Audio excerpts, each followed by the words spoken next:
Բարի երեկո սիրելի հեռուստադիտողներ, Ցայք հեռուստաընկերության ուղիղ եթերում Եղիցի լույս հաղորդաշարի հերթական թողարկումն է։ Այսօր էլ ուղիղ եթերում ենք, այսօր էլ գործում է ուղիղ հեռախոսակապ 222 47 305 43։ Խնդրեմ հեռաձայնեք, մասնակցեք մեր հաղորդմանը եւ առաջադրեք ձեր հարցերը մեր հաղորդման մասնակից եւ հովանավոր Շիրակի թեմի առաջնորդ Գերաշնորհ Տեր Միքայել եպիսկոպոս Աջապահյանի։ Աստված օգնական Սրբազան հայր։ Սրբազան հայր, մինչ այսօրվա թեմային անցնելը, խնդրում եմ խոսենք նախորդ շաբաթվա ընթացքում տեղի ունեցած տոների մասին։ 16 օգոստոսի նշեցինք 7 վերքի ուխտի օրը։ Նախ խնդրում եմ ասացեք, երբ բանից է այս օրը տոնվում որպես 7 վերքի ուխտի օր։ Ինչ ես ծնվել եմ, գիտեմ, որ այդպես է, այսինքն ըստ երևույթին 7 վերքի եկեղեցու կառուցման եւ 7 վերքի պատկերի տեղադրման օրվանից այդպես է եղել։ Ես ծնվել մեծացել եմ եկեղեցու բակում, միշտ այդպես է եղել։ Աստվածածնի տոնը, վերափոխման տոնը եւ նրա նախորդող շաբաթ երեկոյան այո եղել է 7 վերքի ուխտի օրը։ 7 վերքի պատկերը թափորով պատդեցրել են այն ժամանակ անշուշտ սահմանափակ արգելքների պատճառով։ Հիմա ավելի հանդիսավոր։ Այս մասին թեև մենք ունենք պատմող տեսանյութ, բայց մինչ դրան անդրադառնալը, ասացեք խնդրեմ, գոհ եք արդյոք գյումրեցիների մասնակցությունից։ Կցանկանայի, որ ավելի մասնակցեին։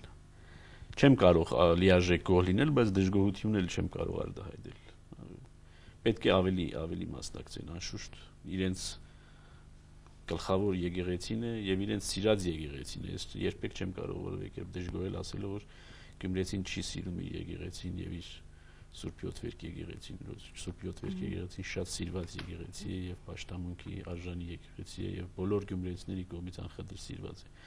Բայց գյումրեցիները գերադասում են հաջախել Սուրբ 7 վերք այն ժամանակ, երբ իրենց է հարմար։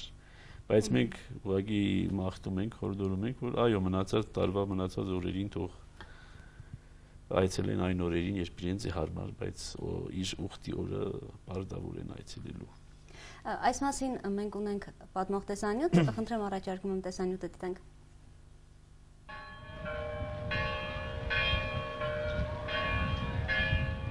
Օգոստոսի 16-ին Սուրբ 7 վերք եկեղեցու ուխտի օրն էր, եւ առաքելական եկեղեցին տոնեց իր հերթական սկանչելի տոներից մեկը, եւ շատ հավատացյալներ այդ օրը եկել էին եկեղեցի աղոթելու եւ իրենց ուխտը կատարելու։ Ուխտերդ կդար, Աստված թող ձեր ուխտը ընդունելի անի եւ իր ամենասպար օրհնությունը բաշխի ձեզանից յուրաքանչյուրի վրա, ձեր ընտանիքների վրա, ձեր օջախների վրա, ձեր քաղաքի, ձեր գյուղերի վրա, ձեր արդ ու այգիների վրա, ձեր անդաստանների վրա, ձեր բերք ու բարիքի վրա։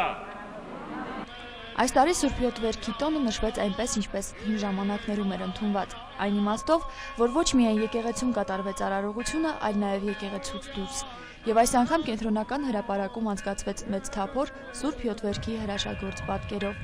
ինչը որ արգելված էր սովետական ժամանակներում, սակայն այդ օրը ժամերգությունից հետո Սուրբ պատկերը հանվեց 7 վերքի խորանից եւ մի խումբ հավատացյալներ թափորով շարժվեցին դեպի կենտրոնական հրապարակ, որտեղ եւ կատարվեց Անդաստանի արարողությունը։ Եվ Միքայել եպիսկոպոս Աջապահյանի գլխավորությամբ Սուրբ 7 վերքի պատկերով օրհնվեց Շիրակ աշխարհի 4 կողմերը, որպեսզի բարեբեր լինի Շիրակը։ Սրբազան հայր, հաջորդ օրը օգոստոսի 17-ին վերափոխումն էր Սուրբ Աստվածածնի եւ խաղաղօրհնեկի օրն էր։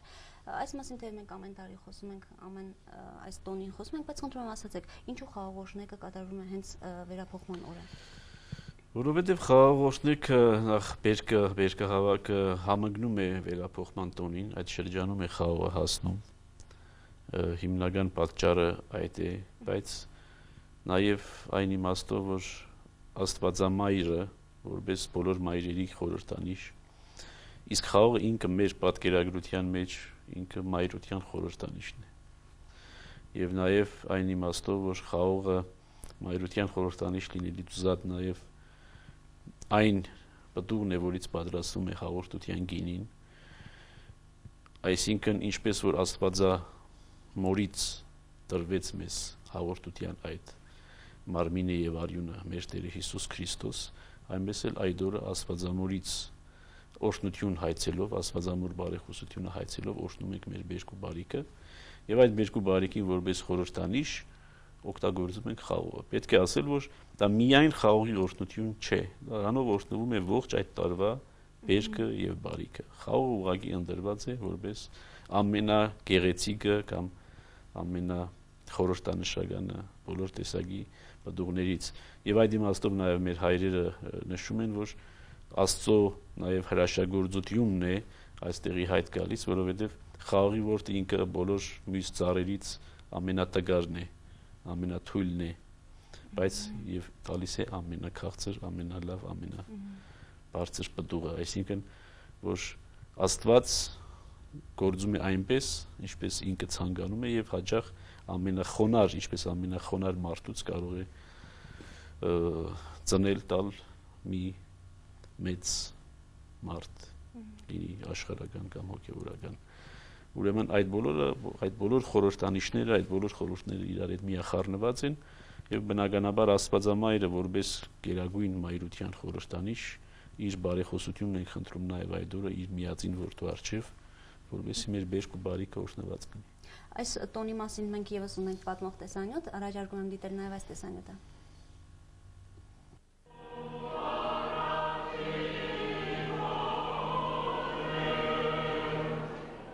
Օգոստոսի 17-ին արդեն բունուղթի օրը տոնվեց Աստվածածնի վերափոխման սկանչելի տոնը։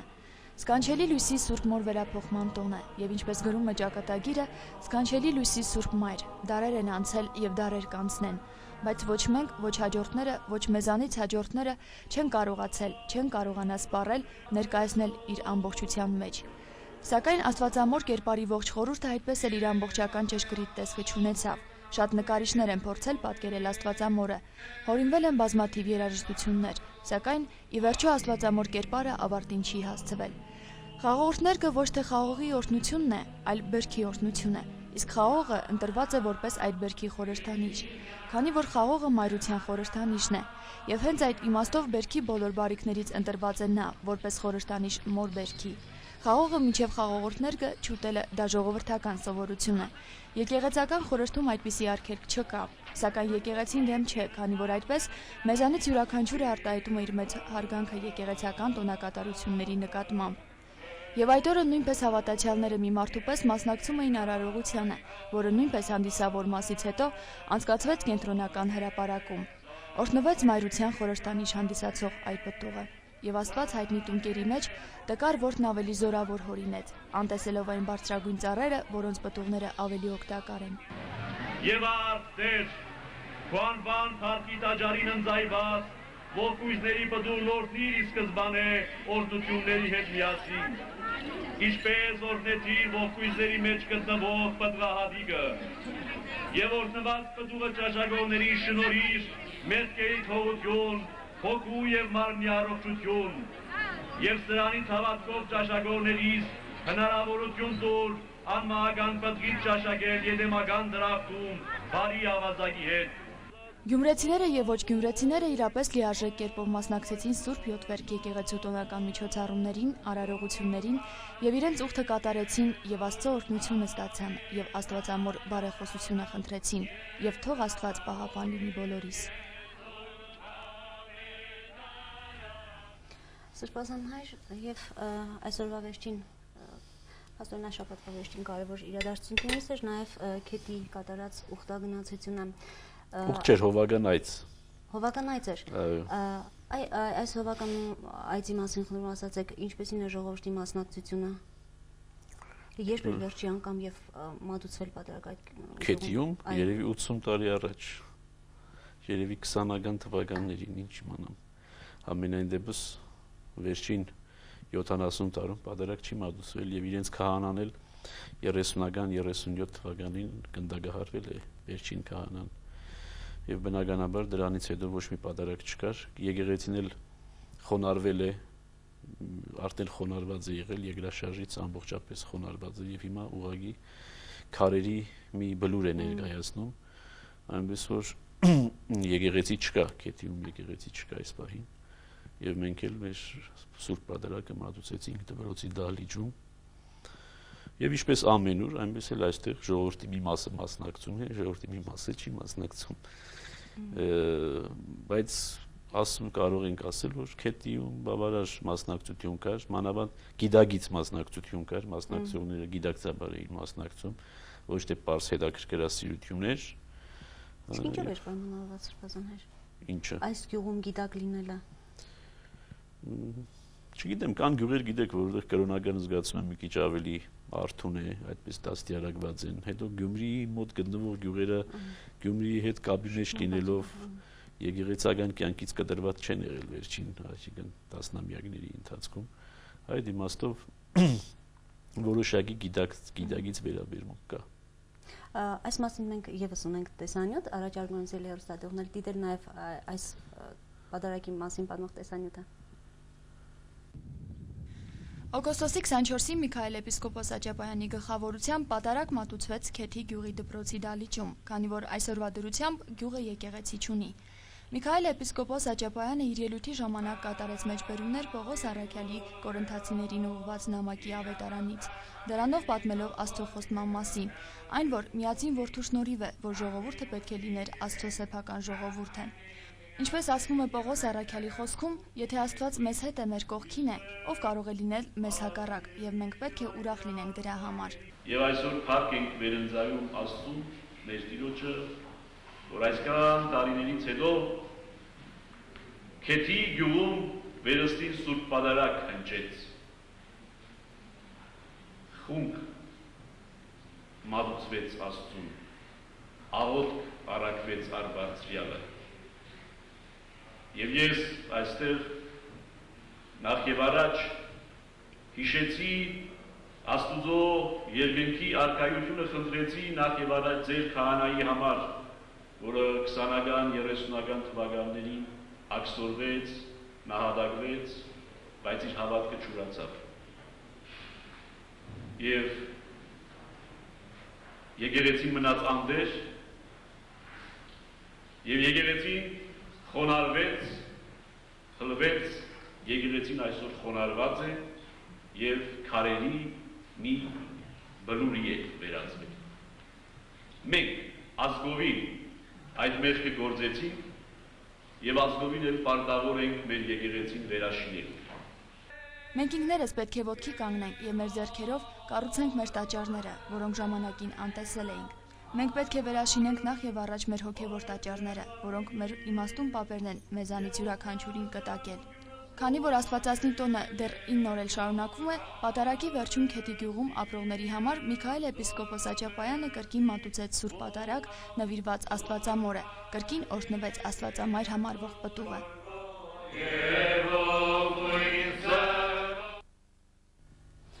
Սիրելի հեռուստադիտողներ, հիշեցնեմ, որ Ցայք հեռուստաընկերության ուղիղ եթերում եղից լույս հաղորդաշարն է։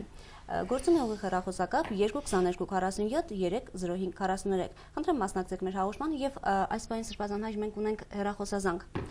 Ալո։ Ալո։ Բարև ձեզ։ Բարև ձեզ։ Խնդրեմ։ Հարգելի Սրբազան, ես ուզում եմ մեկ հարցով ձեզ դիմել, խնդրում եմ ասեք, որ օրը, որ ժամին կարող եք ինձ ընդունել։ Շնորհակալություն։ Բոլոր աշխատանքային օրերին, երբ ես առաջնորդ տարանում եմ, ընդունում եմ ցանկացած մարդու, ցանկացած քաղաքացու, ես հատուկ ընդունելության օր չունեմ։ Բոլոր աշխատանքային օրերին ժամը 9-ից մինչև 6, եթե առաջնորդ տարանում եմ եւ գործով չեմ բացակայում առաջնորդ տարանից, ընդունում եմ ցանկացած մեկի։ Սրբազան հայր, այսօր առաջարկում եմ զրուցել մի թեմայի շուրջ, սիրելի հեռուստադիտողներ, հոգեկան հիվանդության կամ դիվահարության մասին։ Այս թեման կարծում եմ արդիական է, որովհետև մեր օրերում շատ են նման դեպքերը։ Եվ նախ խնդրում եմ ասացեք, հոգեկան հիվանդությունը նույն դիվահարությունն է արդյոք։ Միշտ չէ, որ հոգեկան հիվանդությունը դիվահարություն է, բայց երբեմն այո, դիվահարությունը ներկայանում է հոգեկան հիվանդության տեսքով։ Դրանք իրար հետ շատ հաճախ փոխկապակցված են, շատ հաճախ էլ բացարձակապես իրար հետ կապ չունեն, որովհետև կան որոշակի գենետիկ հակումներ հոգեկան հիվանդությունների նկատմամբ, հոգեկան անհավասարակշռության, հոգեկան խանգարումների, որը բնականաբար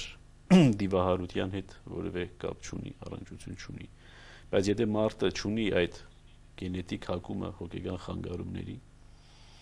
եւ հանգարց այն էլ ոչ անհրաժեշտ պայմանների բերումով, այսինքն որևէ դեպք չի տեղի ունենում, որը կարողանար խաթարել իր հոգեկան հավասարակշռությունը։ Եթե տեղի է ունենում ուրեմն իր մոտ հոգեկան խանգարում, ուրեմն դա շատ հաճախ արտահայտվում է դիվահարության տեսքով, այսինքն որ չար ուժերի ներգործության հետևանքով մարդը դառնում է այդ չար ուժերի գերին եւ այլևս ինքը չի տիրապետում ինքն իրեն, այլ այդ չար ուժերն են տիրապետում։ Եվ այո, դիվահարներին էլ ընդհանրապես համարում են հոգեկան հիվանդներ եւ դիվահարներով էլ ընդհանրապես զբաղվում են հոգեբուժները, բայց դիվահարությունը մի քիչ այլ բան է, քան հոգեկան հիվանդությունը։ Սրբազան հայր, նախ ինչու է մեր օրերում առավել շատ այս դեպքերը, ինչով է պայմանավորված։ Չգիտեմ ես որքանով է հիմա շատ դեպքերը, ուղղակի ես կարծում եմ, որ հիմա այնքան շատ չէ, ինչքան նախկինում, գրեթե երևի նույնն է, դրա մասին երևի հոգեբուժները կասեն ավելի ճշգրիտ, բայց հիմա շատերը հոգեբուժարան չեն ուղարկում իրենց ազգականի, որովհետև հոգեբուժարանի պայմանները այն չեն, եւ բնականաբար շատերը խուսափում են հոգեբուժարան ուղարկել իրենց հարազատներին, եւ մարդիկ դրա համար ավելի դրսում լինելով ավելի շատ են երևում եւ ավելի շատ են այդպես հայտնվում մեր տեսադաշտում, որի պատճառով էլ մենք կարծում ենք, որ հոգեկան հիվանդությունները շատացել են։ Այլապես իմ կարծիքով հոգեկան հիվանդությունները այդքան աճ չեն արձանագրել։ Անշուշտ գուցեև որոշակի աճ արձանագրած լինեն, որովհետեւ մեր այն պայմանները, որի մեջ ապրում ենք, այն հոգեկան տվայտանքները, որ այսօր յուրաքանչյուր մարդ ունի, մանավանդ տղամարդիկ, որոնք օրվա իրենց ապրուստի, իրենց ընտանիքի, իրենց զավակների ապրուստը հոգալու մտածում ունեն ամեն օր, ամեն գիշեր, ամեն վայրկյան, անշուշտ նրանք կարող են հանգեցնել հոգեկան խաթարումների եւ խանգարումների, եթե մարդը պաշտպանված չէ այդ բաների դեմ։ Սրբազան հայր, եթե մի կողմ դնենք գենետիկական հանգամանքը եւ նաեւ այս մտածումը, ինչը կարող է մարդուն դրդել հոգեկան անհավասարակշռության։ Դե հոգեկան հավասարակշռության, հոգեկան խանգարման հետ է կապված, դա հարցը դա ավելի հոգեբուժների խնդիրն է, բայց հոգևոր տեսանկյունից խնդիրները կայանում են նրանում, որ եթե մարդը, ինչպես ասացի, պաշտպանված չէ արտաքին հարձակումներից, լինեն դրանք դիվական կամ ոչ դիվական։ Հիմա այն պայմանները, որի մեջ մենք ապրում ենք, դա էլ է հարձակում։ Այն ծանր տնտեսական պայմանները, այն ծանր սոցիալական պայմանները, այն ամենօրյա տագնապը, որի մեջ ենք, դա էլ է հարձակում, որը դիվական հարձակում չէ, բայց հարձակում է վերջի վերջում։ Եվ եթե մարդը պաշտպանված չէ այդ ամենից, եւ եթե մարդը տգար է նաեւ, հոգեպես տգար է, կոտրվում է։ Դրա համար պետք է մարդը պաշտպանված լինի եւ մարդը լինի ուժեղ։ Իսկ ուժեղ կարող է լինել, երբ որ դաստիարակությունը այնպես ստանա, որ կարողանա ցանկացած ճնշումի, ցանկացած իրավիճակի հանդուրժել սառնասրտորեն։ Սառնասիրտ մարդիկ, այսինքն նրանք, ովքեր կարողանում են ամենավատթարագույն պայմանների մեջ իսկ իրենց հոգեկան հավասարակշռությունը պահպանել, նրանք հակված չեն հոգեկան հիվանդությունների։ Իսկ նրանք, ովքեր տատանվող են, միշտ երգիմաստ են, միշտ չեն կարողանում իրենց կյանքը արժևորել այստեղ, նրանք միշտ որևէ ուժեղ ստրեսի ժամանակ երբեմն ընկնում են հոգեկան խանգարումի, հոգեկան անհավասարակշռության մեջ։ Սրբազան հայր, մինչ իմ հաջորդ հարցի առաջադրելը մենք ունենք հեռախոսազանգ։ Ալո։ Ալո։ Լսում ենք ձեզ։ Հարգելի Սրբազան, ես մի հարց եմ ուզում ուղղել։ Մեր կապը ցավոք մեր կապը ընդհատվեց, լավ, շարունակենք մեր թեման։ Սրբազան հայր, հոգեկան հիվանդությունը հոգեբուժարաններում կարող է բուժվել առանց հոգեվարականի միջամտության։ Դե բուժվել է այսքան տարիներ, երևի գուցեև կբուժվի ապագային էլ։ Եթե դա ոչ լիարժեք ես չէի համարի, անշուշտ հոգեվորական անհրաժեշտ է այստեղ հոգեբուժարանում հոգեկան հիվանդությունների հետ կապված, բայց ամեն հոգեվորականի բան չէ դա։ Չի նշանակում, որ մարդը եթե հոգեվորականի եւ սքեմ ունի արդեն հակած, կարող է հոգեկան խանգարում ունեցողների կամ հոգեկան հիվանդների հետ առնչվել եւ կարողանալ նրանց օգնել։ Դրա համար հատուկ կրթություն, հատուկ դաստիարակություն, հատուկ ուղղվածություն է պետք հոգեվոր տեսանկյունից։ Եվ երևի թե կամաց մեր եկեղեցին կարողանա գոնե մի քանի այդպիսի զուտ այդ իմաստով մասնագետներ պատրաստել, որոնք կարողանան զբաղվել հոգեկան հիվանդություն ունեցող մարդկանցով։ Ես ինքս էլ չեմ հանդգնի, չեմ համարձակվի ինքս ինձ համարել այն հոգևորականը, որը կարողանար օգտակար լինել հոգեգան հիվանդներին։ Դա հատուկ պատրաստություն է պահանջում։ Սրբազան հայր, իսկ վերաբերմունքը մեր հայ եկեղեցու այս հոգեգան հիվանդների կամ ավելի ճիշտ դիվահարների նկատմամբ ինչպիսին է։ Եկեղեցու վերաբերմունքը իր զավակների նկատմամբ նույնն է, ինչպես միշտ, այսինքն դիվահարն էլ նույն հիվանդն է, հոգեգան հիվանդն էլ նույն հիվանդն է, այսինքն այն հիվանդը, հոգևոր իմաստով հիվանդը, որին բուժում է անհրաժեշտ։ Որևէ մեկը հիվանդ է մեզնից այն իմաստով, որ բոլորս էլ մեղք ենք գործում, բոլորս էլ մեղանջական մարդիկ ենք, բոլորս էլ այդ բուժման կարիքը ունենք, հետևաբար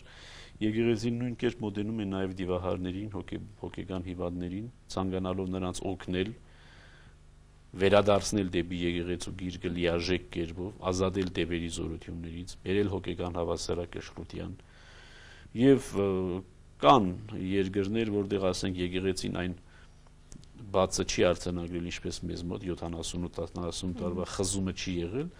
եւ կան երկրներ, որտեղ եկեղեցին շատ լիարժեք կերպով մասնակցում է այս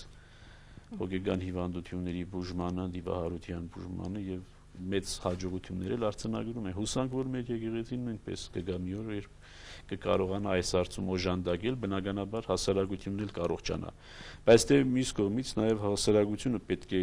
գիտակցի, թե որտեղից են ծագում այս հոգեգան հիվանդությունները եւ պետք է դրա համար անհրաժեշտ դեղամիջոցները ոչ թե զուտ հաբերի իմաստով, այլ միջոցառումների իմաստով անի։ Օրինակ նրանք, ովքեր հոգեգան հիվանդությունների հակում ունեն գենետիկորեն, պետք է վերապահ մնան թաքցնելուց եւ հաջող թաքցնում են, ամուսնանում են եւ հանկարծ ամուսնությունից հետո այդ հոգեգան հիվանդությունը բացահայտվում է, մեծ խնդրեմ, մեծ աղմուկ, ընտանիքի քայքայում, այնտեղ երեխաների դժբախտացում եւ այլն եւ այլն եւ այլն։ Այսինքն այդ իմաստով հոգեգան հիվանդությունները այն բանն են, որ մարդը չպետք է փորձի թաքցնել։ Ցավոք մեր հասարակությունը հոգեգան հիվանդների նկատմամբ լավ վերաբերմունք չունի։ Դրա համար էլ մարդիկ, ովքեր հոգեգան խնդիրներ ունեն, հաճախ թաքցնում են, այդ թաքցնելով հանդերձ ամուսնանում են եւ ողբերգություն է դառնում այդ ամուսնությունը ոչ միայն իր կենակցի համար, այլ նաեւ իր զավակների համար, որովհետեւ այդ նույն հիվանդությունը շարունակում է նաեւ իր զավակների մեջ։ Սրբազան հայր, սիրելի հեռուստադիտողներ, մենք ունենք հեռախոսազանգ, խնդրեմ։ Բարև ձեզ։ Ես գիտեմ, ձեր դեմայից դուրս կարելի է հարցնել։ Խնդրեմ։ Այս Աստվածաշնչում կարդացել եմ այսպիսի մի բան, որ մեղքերի վարձը մահն է։ Բայց ես գիտեի մի մարդու, որն ամբողջ քաղաքը եւ ամբողջ Հայաստանը գիտեր ու ճանաչում էր, շատ էր սիրում։ Չեմ կարողանում գտնել այդ նախադասության մեկնաբանությունը, բացատրությունը, որ գիտեմ, երևի մի քիչ մեկամտություններ ասելը կարելի է իրան սրբերի շարքում դասել։ Գիտեմ, կարող եք բացատրել ինձ այդ նախադասության իմաստը։ Հա, ուզում եք ասել, որ այն մարդիկ, ովքեր սուրբ են, ինչու են մահանում։ Եթե մեղք չունեն։ Հա, ու այդ ասենք երիտասարդ տարիքում։ Շնորհակալություն հեռախոսազանգի համար։ Մեղքի վարձը մահն է, այո, դա մեղքի թոշակը մահն է, դա առաքյալի արտահայտությունն է եւ դա շատ հստակ է, այսինքն մարդկության մեջ, մարդկային պատմության մեջ մահը մտավ մեղքի պատճառով եւ մեղքի հետևանքով կա մահը։ Ադամը ստեղծվեց անմահ եւ Ադամը չպետք է մահանար, բայց մահացավ եւ մահկանացու բնություն ժառանգեց մեզ իր մեղքի պատճառով։ Այդ իմաստով մեղքի թոշակը բնականաբար մահ է։ Մենք վճարում ենք ոչ միայն մեր մեղքերի համար, այլ նաև մեր նախորդների գործած մեղքերի համար։ Եվ ինչ վերաբերում է Քրիստոսի բերած հարության իրականությանը, դա ինչպես առաքյալը մեկ ուրիշ տեղ ասում է, որ մարդիկ կան մահանում են եւ հարություն պիտի առնեն հավիտենական դատաստանի համար եւ մարդիկ կան, որ մահանում են եւ պիտի հարություն առնեն հավիտենական կյանքի համար, հավիտենական փրկության համար։ Այնպես որ այստեղ այս աշխարհում ապրելը կարճ կամ երկար ապրելը կարևոր չէ։ Կարևորը մաքուր, սուրբ կենցաղով եւ սուրբ կենցաղավարությամբ ապրելն է եւ մահվանը պատրաստ լինելն է, մահվանը դեմ հանդիման գնալն է, ընդունելն է մահը քրիստոնյային վայել, որպեսզի վաղը մյուս օր կարողանանք հավիտենական կյանքին արժանանալ Քրիստոսի խոստման համաձայն։ Հետևաբար մենք մեր մահով մեղքի համար վճարում ենք ոչ միայն մեր մեղքերի համար, այլ նաև մեր հարազատների մեղքերի համար։ Շատ հաճախ մարդիկ երիտասարդ մահանում են իրենց ծնողների կամ իրենց ավելի նախորդ պապերի, տատերի գործած մեղքի պատճառով, որովհետև նրանց գործած մեղքի պատճառով իրենց մեջ փոխանցվում է մի հիվանդություն, որը իրենց այդպես կարճ կյանք է պարգևում, բայց քրիստոնեական ընկալումով կարճ եւ երկար կյանքի այդ իմաստով առընճակցություն չկա։ Դա հին կտակարանում էր, որ համարվում էր, որ ասենք երկարակյացը դա օրհնված մարդ է, կարճ ապրող մարդը անիծված մարդ է, բայց Քրիստոս փոխում է այդ համոզումը, այսինքն մարդիկ կան, որ 100 տարի են ապրել, բայց ավելի լավ է այդքան չաբրեին եւ այդքան չարիք չգործեին, իսկ մարդիկ կան, որ 20 տարի են ապրել, բայց ապրել են լիարժեք կյանքով եւ հետեւաբար իրենք հարության հույսով իրենց մահկանացուն կնքել են եւ հարությամբ էլ պիտի սկանչանան եւ հարությամբ էլ պետք է ոտքի կանգնեն։ Այնպես որ մահը քրիստոնյայի համար խնդիր չէ, մահը չի ապրում քրիստոնյան չի ապրում այս աշխարհի համար։ Քրիստոնյան ապրում է հավիտենական կյանքի համար։ Ոչ էլ ապրում է այն աշխարհի համար, երբեմն ասում են այն աշխարհի քմծիծաղ տալով հաջող մեր այսպես ասած հակառակորդները ասում են այն աշխարհի վրա նկատմամբ քմծիծաղ են տալիս։ Խոսքը այն աշխարհի մասին չի, հավիտենական կյանքի մասին։ Մարդը հավիտենական է, մարդ էակը հավիտենական է, մարդ էակի համար մահ չկա, կա ֆիզիկական մահ մարմնի համար, իսկ հոգու համար մահ չկա, բայց պետք է այդ հոգին փրկել հավիտենական կյանքի համար եւ ոչ թե հավիտենական դատաստանի համար։ Այնպես որ եթե ամբողջ վարք սրբոցն էլ կարտակ բոլոր սուրբերն էլ իրենց մահկանացուները կնքել են։ Շատ կան սուրբեր, որոնք երիտասարդ տարիքում նահատակվել են կամ երիտասարդ տարիքում ծանր հիվանդություններից վախճանվել են, մահացել են, բայց նրանք սուրբեր են եւ իրենց գերեզմանները առ այսօր հրաշագործում են, այնպես որ Աստծո համար տարիները արժեք չունեն, Աստծո համար մարդու կեցվածքը, մարդու առաքինությունն է կարևոր։ Շնորհակալություն, սիրելի հեռուստատողներ, հիշեցնեմ սա մեր վերջին հեռախոսազանգն էր եւ հաղորդման ավարտին Սրբազան հայր, խնդրում եմ ասացեք, այս երկու շաբաթում, առաջիկա երկու շաբաթում ինչ է սպասում մեր թեմում, ինչ իրադարձություններ, ինչ տոներ։ Այս երկու շաբաթում հատուկ այնպես տոներ չկան, խաղաղ երկու շաբաթներ են, բայց հիմնական իրադարձությունը մեզ համար գոնե այն պիտի լինի, որ դբրանոցը պիտի վերստին բացենք բնականաբար նոր ուսումնական տարվա համար։ Այս տարի մոտ 9-10 երևի այդպես նոր ուսանողներ ունենք, որ բավարար է, գոհացուցիչ է։ Այդ ուրեմն դբրանոցի վերաբացումով կզբաղվենք այս երկու շաբաթվա ընթացքում, առաջի շաբաթը նախապատրաստական, երկրորդ շաբաթը արդեն գործնական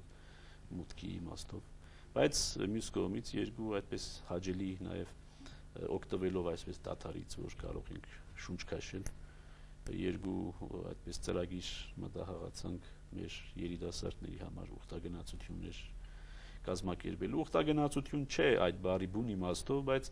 մեր Շիրակի երիտասարդները մի քիչ կտրված են Հայաստանի մյուս վայրերից, չեն կարողանում լիարժեք կերպով ծանոթանալ մեր Հայաստանի հարստություններին, հոգևոր հարստություններին։ Այդ իսկ պատճառով երբեմն այդպես ուխտագնացություններ են կազմակերպում եւ նման մի ուխտագնացություն պիտի կազմակերպենք դեպի Տաշիրի կողմերը, որ այնտեղ նոր եկեղեցի է կառուցված, նոր բաներ եւ կան վանքեր նաեւ, որ տեսնենք, եթե հնարավորություն լինի այցելեն։ Եվ մի ուրիշ ուխտագնացություն էլ արդեն որ իսկապես ուխտագնացություն կլինի, որովհետև Սուրբ Հովհաննես Մկրտչի տոնին, որ 5 շաբթի, մյուս 5 շաբթի օրն է, իսկ Գանձասարի վանքը Ղարաբաղում Սուրբ Հովհաննես Մկրտչի անունով է, ուրեմն Սուրբ Հովհաննես Մկրտչի տոնին պիտի գնանք հասնենք Գանձասարի վանք Ղարաբաղ, ուր մեր ուխտը կատարենք եւ վերադառնանք դարձյալ երիտասարդներով։ Պետք է ասել, որ Գանձասարը ինձ համար շատ հոգեհարազատ վանք է, որովհետև ես այնտեղ 2 տարի ծառայել եմ 89-90 թվականներին, առաջին վանահայրն եմ եղել Գանձասարի վանքի այդ տարիների փակումից հետո։ Սան է շատ ունեք այնտեղ։ Այնտեղ այո, այնտեղի քահանան էլ իմ սանն է եւ 4 տարուց ավել է որ չեմ եղել եւ բնականաբար սա ինձ համար նույնպես առիթ է ուխտս նորոգելու Գանձասարի Սուրբ Հովհաննես Մկրտչի մասունքների առջև։ Շնորհակալություն Սրբազան հայր, ձեզ բարի ուղևորություն եմ ցանկանում։ Սիրելի հեռուստատողներ, շնորհակալություն ուշադրության համար, շնորհակալություն նաև մասնակցության համար։ Մեր հաղորդումը մոտեցավ ավարտին, կհանդիպենք 2 շաբաթ անց Ցայք հեռուստաընկերության ուղիղ եթերում եւ կմաղթենք, որ ձեր սրտերում լույս եղեցի։ Միշտ հանդիպում եթերում։ Աստված օգնական Սրբազան հայր։